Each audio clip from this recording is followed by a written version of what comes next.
चाहे मरते मिट जाए। हम राजस्थान, पंजाब, हरियाणा से आए थे, वापस वहां चले जाएंगे, कोई दिक्कत नहीं है, लेकिन इनको भी नहीं छोड़ेंगे, ये इनको बताएंगे।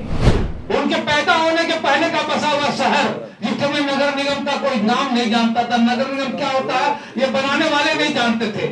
लोग जाते थे व्यापारियों के पास अपर बाजार में कि भाई साहब आप यहाँ कुछ दुकान खोल लीजिए, कुछ बस्ती हो जाएगी, नहीं तो रात में जानवर घूमेंगे, कोई लूट लेगा। और आज वो उन्हीं को लूटने में लगे हैं। झारखंड की प्रजा 3 करोड़ जनता के द्वारा दिए गए वोटों के द्वारा बैठते हैं, फिर भी उनको ये थोड़ा सा भी एहसास नहीं है कि हम भीख मांगे थे, भीख के रूप में हमें वोट मिला, हमें यहाँ बैठाया और हम राजा बन गए। हमारे झारखंड क्या किस्मत पाई है। 2020 हमें तो याद करते हैं कि क्यों कल झारखंड अलग हुआ।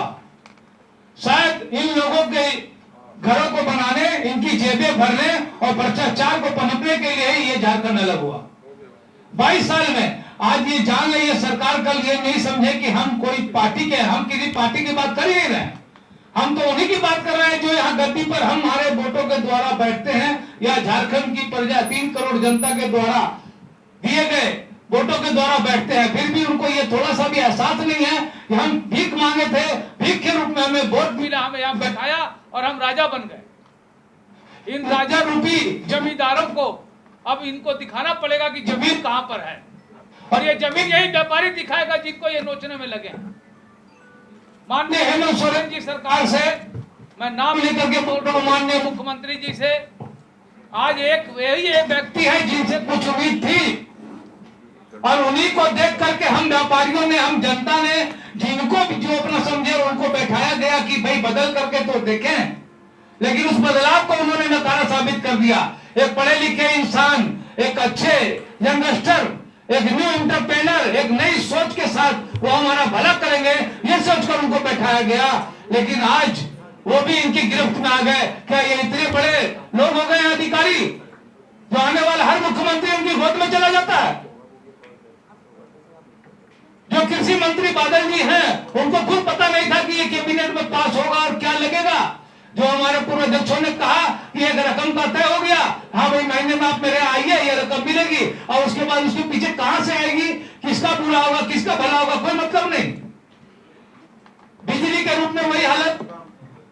नगर निगम में एक प्रशासक आते हैं, अपना मनमाना आदेश पारित करते हैं, शहर को बर्बाद करते हैं। पूछे उनसे कोई कि क्या उनके माँ बाप ने उनको इसीलिए पैदा किया था कि जाओ जिस शहर में जाओ उसे बर्बाद कर दो।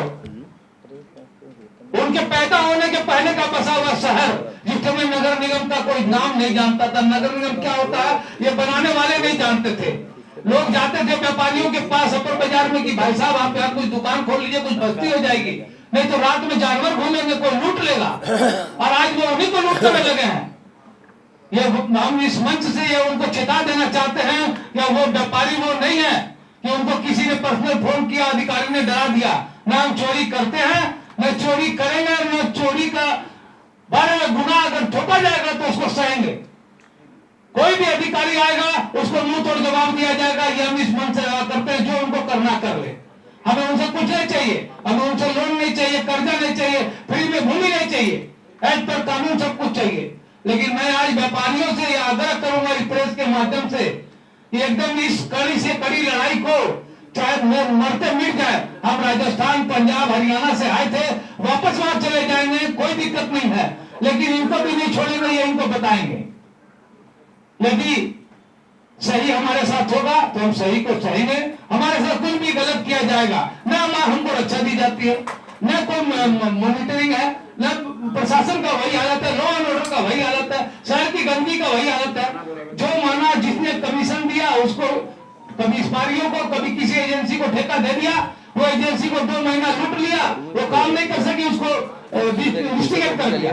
अरे भैया आपकी मनमानी है, हम तो पैसा आपको देते हैं, हम तो नगर निगम को टैक्स देते हैं, आप मनमाना टैक्स देते हैं, आप मनमाना वसूलते हैं। लेकिन उन्होंने भी जो टैक्स देते हैं उन्हीं पर अपना सिकंजा कसा, उन्हीं को दोष दिया, उन्हीं की बिजली काटी, उन्हीं के घरों की पाइपलाइन काटी, उन्हीं के घर तोड़ने गए। लेकिन जिन्होंने नहीं दिया उनका, इनकी ताकत नहीं है कि ये जाकर के वहां बुढ़ा के देख भी सके या अंगली दिखा के बोल सके कि इस घर वाले ने टैक्स नहीं दिया। अगर ये ताकत है यहाँ के अधिकारियों की, यहाँ की सरकार की, तो जो कहेंगे हम व्यापारी मानने तैयार है। ऐसा क्यों और कब तक? बहुत ज्यादा नहीं बोलते, मैं आपको ये बताना यही इस प्रेस कॉन्फ्रेंस के माध्यम से कि पूरे राज्य में आज ये प्रेस कॉन्फ्रेंस कराने की हमारी बात थी, शायद सभी जगह हो रही है। और अब हमारा आखिरी हथियार है बंदी और सड़क पर आना, लेकिन उसके पहले का हथियार आप प्रेस मीडिया हो। हम आप लोग से आग्रह करते हैं हर 15 दिन, 20 दिन, 25 दिन में हम लोग इस तरह की बैठकें करें, इस तरह की प्रेस वार्ता करें, ताकि पूरा देश देखे और पूरा देश सुने, और तब भी कम से कम ये TheFollowUp.in. Like, share, and subscribe. www.thefollowup.in